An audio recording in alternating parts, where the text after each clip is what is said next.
जय हिंद दोस्तों। आज के इस इम्पॉर्टेंट लेक्चर में हम सभी डिस्कस करने वाले हैं वीकली करंट अफेयर्स को। तो आप इस पूरे लेक्चर को बहुत ही ध्यान से लास्ट तक जरूर देखिएगा। लास्ट में आपसे क्वेश्चन पूछा जाएगा जिसका आंसर कमेंट बॉक्स में बताना है। तो चलिए पहला और इम्पॉर्टेंट क्वेश्चन डिस्कस करते हैं। पहला क्वेश्चन है, महिला T20 विश्व कप 2026 की विजेता टीम कौन बनी है? आंसर हो जाएगा ऑस्ट्रेलिया। तो ऑस्ट्रेलिया ने इंग्लैंड को हरा करके महिला T20 विश्व कप 2026 जीता है। और अगर हम भारत की बात करें तो भारत सेमीफाइनल में भी नहीं पहुंच सका था। तो महिला T20 विश्व कप 2026 ये जो आयोजित किया गया है, यह इस विश्व कप का 10वां संस्करण था। इंग्लैंड और वेल्स में इसका आयोजन हुआ था। ऑस्ट्रेलिया ने 7वीं बार इसको जीता है और प्लेयर ऑफ द सीरीज का अवार्ड बेथ मूनी को मिला है जो कि ऑस्ट्रेलिया की है। सबसे ज्यादा रन बनाए हैं इसमें डैनी वायट हॉज ने, जो कि इंग्लैंड की हैं। इन्होंने 302 रन बनाए हैं टूर्नामेंट में। सबसे अधिक विकेट हासिल किए हैं श्री चरनी ने, इन्होंने 14 विकेट हासिल किए हैं, ये भारत की हैं। और फाइनल मुकाबला 5 जुलाई को लॉर्ड्स में खेला गया था जो कि लंदन में है। डिफेंडिंग चैंपियन यानी कि 2024 की विजेता टीम कौन है इस विश्व कप की? तो वो है न्यूजीलैंड। और इस विश्व कप की सबसे सफल टीम है ऑस्ट्रेलिया, जिसने 7 बार इस टाइटल को अपने नाम किया है। प्रधानमंत्री नरेंद्र मोदी जी जुलाई 2026 की विदेश यात्रा में निम्नलिखित में से कौन से देश नहीं गए हैं?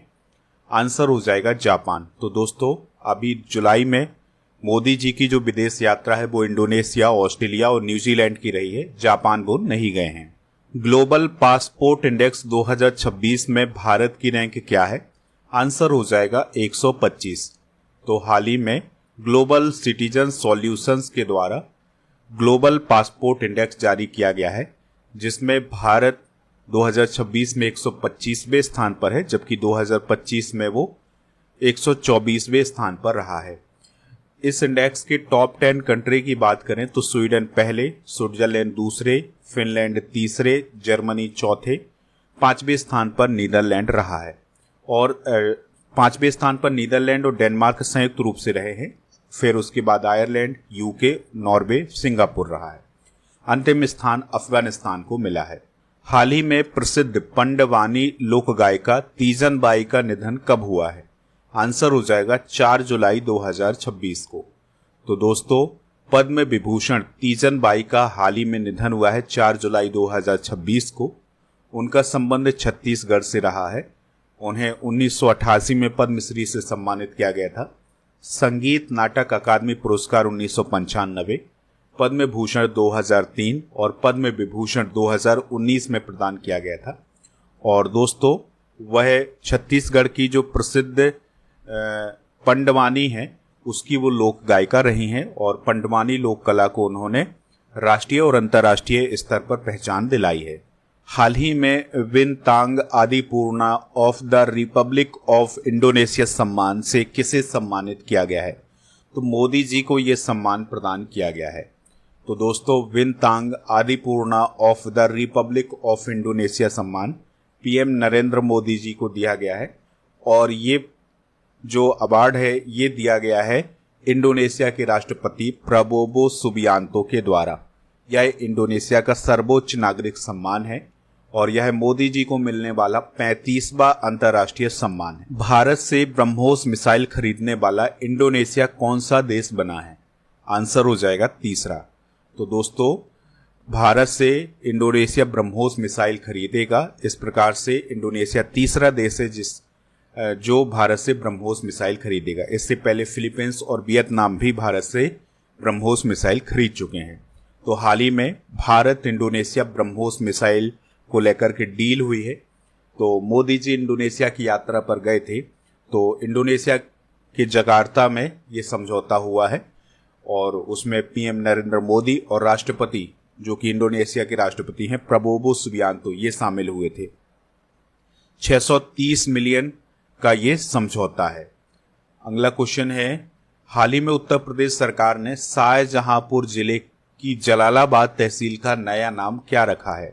आंसर हो जाएगा भगवान परशुरामपुरी या परशुरामपुरी किया गया है। जलालाबाद का नया नाम। हाल ही में ब्रिक्स महिला कार्य समूह की बैठक कहां आयोजित की गई है? तो कोच्चि केरल में ब्रिक्स महिला कार्य समूह की बैठक आयोजित की गई है 7 और 8 जुलाई को। दोस्तों, इसमें ब्रिक्स के 11 सदस्य देशों ने हिस्सा लिया था, जिसका उद्देश्य था महिला सशक्तिकरण को बढ़ावा देना और महिला नेतृत्व आधारित विकास पर चर्चा करना। और दोस्तों, अभी ब्रिक्स विदेश मंत्रियों की बैठक नई दिल्ली में आयोजित की गई थी, ये याद रखिएगा। और BRICS justice ministers meeting Gandhinagar Gujarat में हुई थी। और जो ब्रिक्स शिखर सम्मेलन आयोजित किया जाना है, जो कि 18वें नंबर का होगा, वो 12-13 सितंबर 2026 को नई दिल्ली में आयोजित किया जाना है। इसको आप जरूर नोट करिएगा।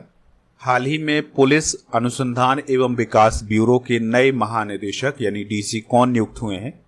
तो आलोक कुमार मित्तल नियुक्त हुए हैं। तो दोस्तों, पुलिस अनुसंधान एवं विकास ब्यूरो के नए डीसी आलोक कुमार मित्तल बने हैं। उनका कार्यकाल 2029 तक होगा।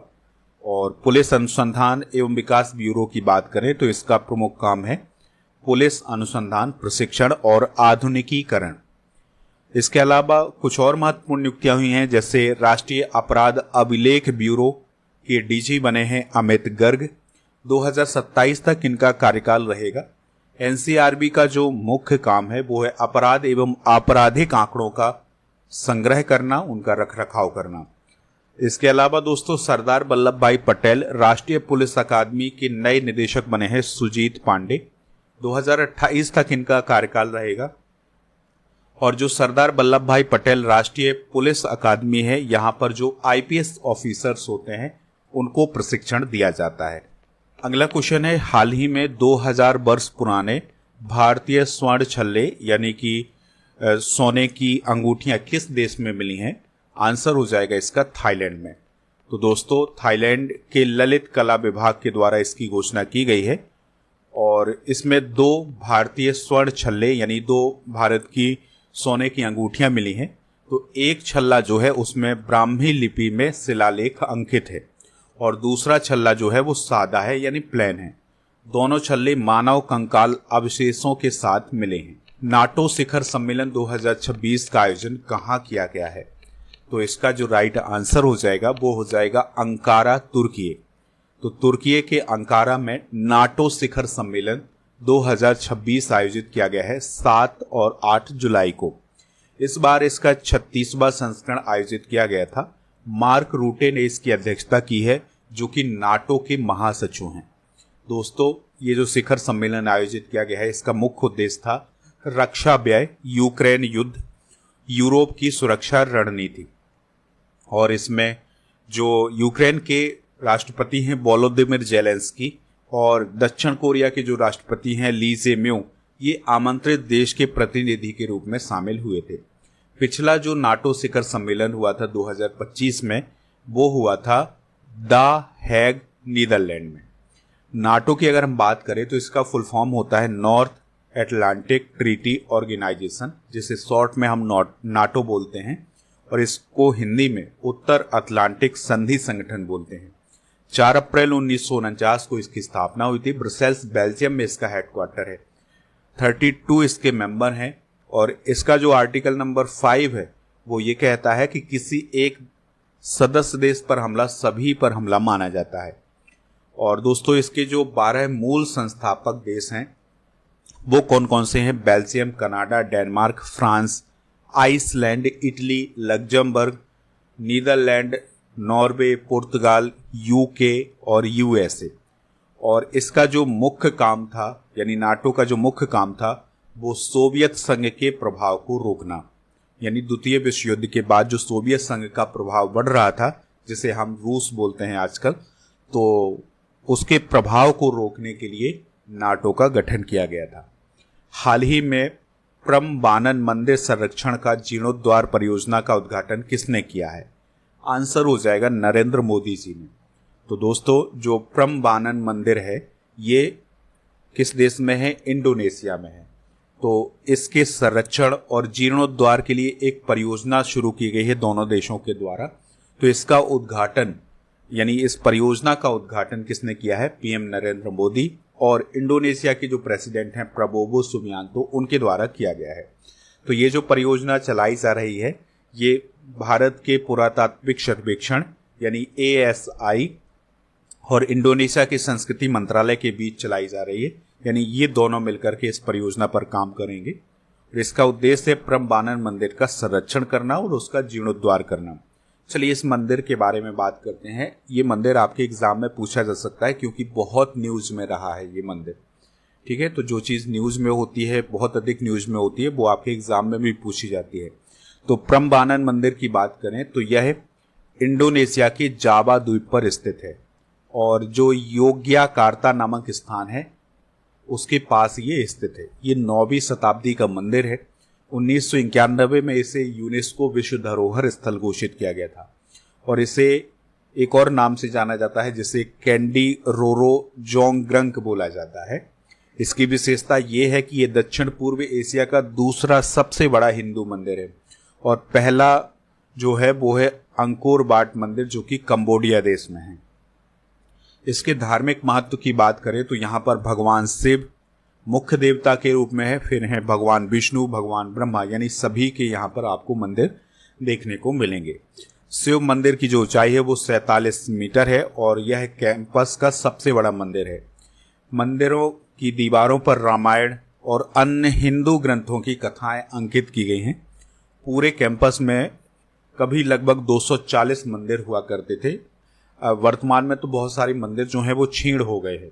तो अब इन्हीं के संरक्षण और इन्हीं का जीर्णोद्धार करने के लिए इंडोनेशिया और भारत ने ये एक परियोजना शुरू की है। हाल ही में उत्तर कोरिया में भारत के नए राजदूत कौन नियुक्त हुए हैं? आंसर हो जाएगा संजीव जैन। तो संजीव जैन जो हैं वो उत्तर कोरिया में भारत के राजदूत बने हैं। 2008 के IFS ऑफिसर हैं और उन्होंने हाल ही में आलियावती लोंग कुमेर का स्थान लिया है। उत्तर कोरिया की बात करते हैं तो प्योंगयांग यहाँ की राजधानी है और उत्तर कोरियाई वॉन यहाँ की करेंसी है। आधिकारिक भाषा है कोरियाई और यहाँ के जो सुप्रीम लीडर हैं वो हैं किम जोंग उन, जिन्हें आप यहाँ पर देख सकते हैं। और इसकी स्थापना की बात करें तो 9 सितंबर 1948 को इसकी स्थापना हुई थी और इस देश की सीमा चाइना, रसिया, दक्षिण कोरिया, जापान सागर और पीला सागर से लगती है। भारत और उत्तर कोरिया के बीच में जो राजनयिक संबंध हैं वो 1973 में स्थापित हुए थे। Bharat New Zealand free trade agreement की घोषणा कब की गई है? तो 9 जुलाई 2026 को की गई है। तो दोस्तों भारत न्यूजीलैंड के बीच में जो फ्री ट्रेड एग्रीमेंट है उस पर सिग्नेचर अप्रैल में हुए थे, अप्रैल 26 में, और अब 9 जुलाई 2026 को इसकी घोषणा की गई है। तो अभी जो मोदी जी न्यूजीलैंड की यात्रा पर गए थे, इसी यात्रा के दौरान इस समझौते की घोषणा की गई है और ये जो समझौता हुआ है इसका उद्देश्य दोनों देशों के बीच व्यापार और निवेश को बढ़ावा देना। अगले क्वेश्चन की तरफ बढ़ते हैं। क्वेश्चन क्या है? निम्नलिखित में से कौन सी धरोहर ऑस्ट्रेलिया भारत को लौटाएगा? तो देवी भद्रकाली का कांस्य त्रिशूल। तो दोस्तों हाल ही में ऑस्ट्रेलिया के द्वारा भारत को कुछ प्राचीन सांस्कृतिक धरोहरें लौटाने की घोषणा की गई है। तो इसमें कौन कौन सी चीज़ें ऑस्ट्रेलिया के द्वारा भारत को लौटाई जाएंगी? तो इसमें देवी भद्रकाली का कांस्य त्रिशूल है, पवित्र नंदी की ग्रेनाइट पाषाण प्रतिमा है और भगवान सन्मुख यानी कि कार्तिकेय की 6 मुख वाली बैसाल्ट पत्थर की प्रतिमा है। तो ये जो प्रतिमा है ये ऑस्ट्रेलिया के द्वारा भारत को लौटाई जा रही हैं, जो कभी वहां पर इलीगल रूप से पहुंची थी। हाल ही में नर्मदा परियोजना से जुड़े भुगतान विवाद समझौते पर सिग्नेचर कब हुए हैं? 7 जुलाई 2026 को। तो दोस्तों नर्मदा परियोजना भुगतान विवाद समझौता 7 जुलाई 2026 को नई दिल्ली में हुआ है, जिसमें 4 राज्य शामिल हैं, मध्य प्रदेश, गुजरात, राजस्थान और महाराष्ट्र। तो इसके मध्यस्थता की बात करें तो इसमें मध्यस्थता की है केंद्रीय गृह मंत्री अमित शाह और केंद्रीय जल शक्ति मंत्री CR पाटिल ने।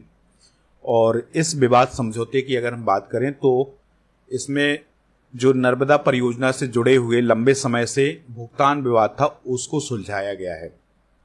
हाल ही में ICC हॉल ऑफ फेम में शामिल होने वाले भारत के 12वें क्रिकेटर कौन बने हैं? तो Saurabh Ganguly ICC hall of fame में शामिल होने वाले भारत के 12वें क्रिकेटर बने हैं। सौरभ गांगुली भारतीय क्रिकेट टीम के पूर्व कप्तान हैं, बीसीसीआई के पूर्व अध्यक्ष हैं और वर्तमान में क्रिकेट एसोसिएशन ऑफ बंगाल के अध्यक्ष भी हैं। दोस्तों, जो आईसीसी हॉल ऑफ फेम है, ये इंटरनेशनल क्रिकेट काउंसिल के द्वारा प्रदान किया जाने वाला एक सम्मान है। इससे पहले कौन कौन से cricketer ICC hall of fame में शामिल हुए हैं, तो इसमें बिशन सिंह बेदी, कपिल देव, सुनील गावस्कर, अनिल कुंबले, राहुल द्रविड़, सचिन तेंदुलकर, बीनू माकन और इसके अलावा बीरेंद्र सहवाग, डायना इल्डुलजी, नीतू डेविड, महेंद्र सिंह धोनी और अब 2026 में सौरभ गांगुली शामिल हुए हैं। 2025 में एमएस धोनी और 2024 में नीतू डेविड को शामिल किया गया था। 8वें खेलो इंडिया यूथ गेम्स 2026 की मेजबानी कौन सा राज्य करेगा? तेलंगाना करेगा। यानी कि 2026 के खेलो इंडिया यूथ गेम्स तेलंगाना राज्य में आयोजित किए जाएंगे और यह इन खेलों का 8वां संस्करण होगा। नवंबर में इनका आयोजन होगा और इन खेलों की जो शुरुआत है वो 2018 में हुई थी और भारत सरकार का जो युवा कार्यक्रम एवं खेल मंत्रालय है उसके द्वारा इसका आयोजन होता है। इसका उद्देश्य है देश में खेलों को बढ़ावा देना एवं भविष्य के खिलाड़ियों को तैयार करना। अगला क्वेश्चन है, भारत ऑस्ट्रेलिया यूरेनियम डील 2026 कहां संपन्न हुई है? तो ये मेलबर्न ऑस्ट्रेलिया में संपन्न हुई है। तो दोस्तों, भारत और ऑस्ट्रेलिया के बीच में हाल ही में एक बहुत महत्वपूर्ण डील हुई है जो कि यूरेनियम को लेकर के हुई है। तो ये डील मेलबर्न ऑस्ट्रेलिया में हुई है और इसका उद्देश्य भारत को स्वच्छ ऊर्जा हेतु स्थायी ईंधन उपलब्ध कराना। दोस्तों, इसमें क्या होगा कि ऑस्ट्रेलिया भारत को यूरेनियम प्रदान करेगा जिसका इस्तेमाल परमाणु ऊर्जा संयंत्रों में बिजली बनाने के लिए किया जाएगा। भारत का 21वां नामित जैव विविधता भंडार गृह कौन सा संस्थान बना है? तो नेचुरल हिस्ट्री म्यूजियम, मिजोरम विश्वविद्यालय। तो ये भारत का 21वां नामित जैव विविधता भंडार गृह बना है। दोस्तों, जैव विविधता भंडार गृह की अगर हम बात करें तो यह वह संस्थान होता है जहां पर पौधों, जीव जंतुओं और सूक्ष्म जीवों को वैज्ञानिक तरीके से सुरक्षित रखा जाता है। हाल ही में किस हवाई अड्डे को यानी कि किस एयरपोर्ट को दवाओं के आयात हेतु अधिकृत बंदरगाह घोषित किया गया है? आंसर हो जाएगा नवी मुंबई हवाई अड्डा। अमेरिका के 250वें स्वतंत्रता दिवस समारोह में भारत की ओर से किस जहाज ने भाग लिया था? तो आईएनएस सुदर्शनी ने भाग लिया था और अमेरिका का जो स्वतंत्रता दिवस है ये 4 जुलाई को मनाया गया है। इस बात को भी आप याद रखिएगा। हाल ही में अंतर्राष्ट्रीय फुटबॉल से संन्यास लेने वाले नेमार जूनियर किस देश के खिलाड़ी हैं? तो इसका जो राइट आंसर हो जाएगा वो हो जाएगा ब्राजील। तो ब्राजील के प्रसिद्ध फुटबॉलर नेमार जूनियर ने हाल ही में इंटरनेशनल फुटबॉल से संन्यास लेने की घोषणा की है और उन्होंने ये अपना अंतिम फीफा विश्व कप खेला है और नॉर्वे के खिलाफ उन्होंने अंतिम मैच खेला है। उन्होंने अपने अंतर्राष्ट्रीय कैरियर में 80 गोल किए हैं। ब्रिजमैन ऑफ इंडिया के नाम से प्रसिद्ध गिरीश भारद्वाज का निधन कब हुआ है? तो उनका निधन हुआ है 7 जुलाई 2026 को। ठीक है, तो इन्हें ब्रिजमैन ऑफ इंडिया के नाम से जाना जाता था। 2017 में इन्हें पद्मश्री मिला है। इन्हें सेतु बंधु के नाम से भी जाना जाता रहा है। इन्होंने 140 से अधिक किफायती सस्पेंशन जो ब्रिज हैं उनके निर्माण में महत्वपूर्ण भूमिका निभाई है। अगला क्वेश्चन है, भारत के 98वें शतरंज ग्रैंड मास्टर कौन बने हैं? तो अश्वथ एस बने हैं जो कि तमिलनाडु के हैं। देश का 6वां पूर्ण साक्षर राज्य कौन बना है? आंसर हो जाएगा उत्तराखंड। ठीक है, तो उत्तराखंड देश का 6वां पूर्णतः साक्षर राज्य बना है। ग्लोबल लिवेबिलिटी इंडेक्स 2026 में नई दिल्ली की रैंक क्या है? तो 120 है। तो हाल ही में इकोनॉमिस्ट इंटेलिजेंस यूनिट के द्वारा ग्लोबल लिवेबिलिटी इंडेक्स 2026 जारी किया गया है। इसमें 173 शहर शामिल किए गए थे और इसमें यह देखा गया था कि कौन सा शहर रहने के लिए सबसे सुरक्षित है। तो वो है कोपेनहेगन जो कि डेनमार्क में है, तो ये पहले नंबर पर है। फिर वियना ये ऑस्ट्रिया में है, दूसरे नंबर पर है। तीसरे नंबर पर है मेलबर्न जो कि ऑस्ट्रेलिया में है। सबसे कम रहने योग्य शहर है दमिश्क जो कि सीरिया में है। नई दिल्ली का 120वां, मुंबई का 121वां, चेन्नई का 123वां और बेंगलुरु का 127वां स्थान रहा है। हाल ही में भारत में विश्व की पहली सप्ताह में एक बार ली जाने वाली इंसुलिन दवा कौन सी लॉन्च की गई है? तो इस दवा का नाम है अवीकली। हाल ही में अडानी डिफेंस एंड एरोस्पेस ने मिसाइल निर्माण सुविधा की आधारशिला कहां रखी है? तो ये पाली शिवपुरी मध्य प्रदेश में रखी है। किस राज्य ने सभी विद्यालयों एवं मान्यता प्राप्त मदरसों में वंदे मातरम और जन गण मन का पूर्ण संस्करण अनिवार्य किया है? आंसर हो जाएगा त्रिपुरा। तो दोस्तों, त्रिपुरा के सभी विद्यालयों में, मदरसों में वंदे मातरम और जन गण मन का पूर्ण संस्करण